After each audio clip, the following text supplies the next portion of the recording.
Nurse साहिबा, हमारी मरीजा की हालत अब कैसी है? ऑपरेशन अभी जारी है। डॉक्टर्स जब बाहर आएंगे तभी पता चलेगा। हमें ब्लड बैंक से 2 यूनिट मिल सके हैं खून के। कम से कम 2 ब्लड्स की बोतल और चाहिए। बहुत खून बह गया है उनका।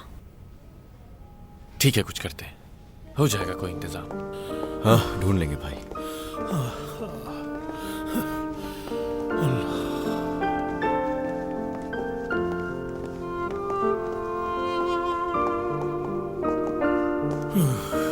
तुमने और उसने बात नहीं मानी मेरी हसन। चलो बिलाल तो गैर है, उससे बात नहीं मनवा सके हम।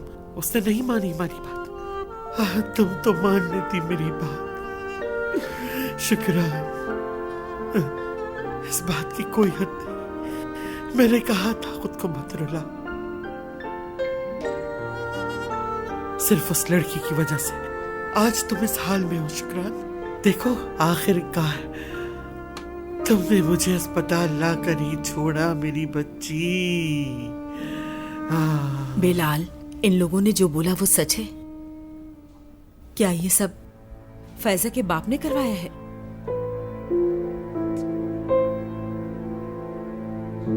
मुझे ऐसा नहीं लगता अम्मी। ऐसा होता तो वो डायरेक्ट मुझ पर हमला करते।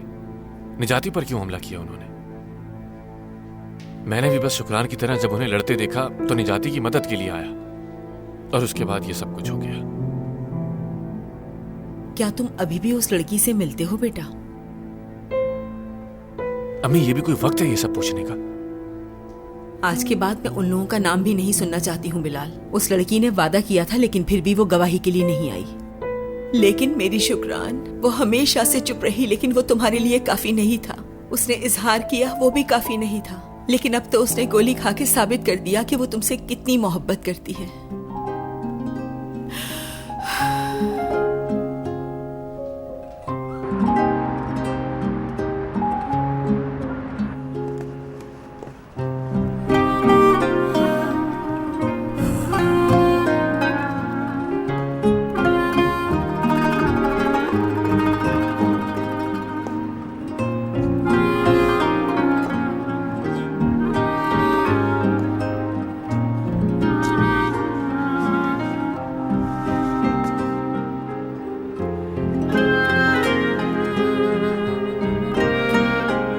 मेरे पास कुछ भी चाहने का हक नहीं है। मेरी बेटी घर छोड़कर चली गई और मैं उसे वापस घर तक न ला सका। मुझे किसी चीज का हक नहीं है।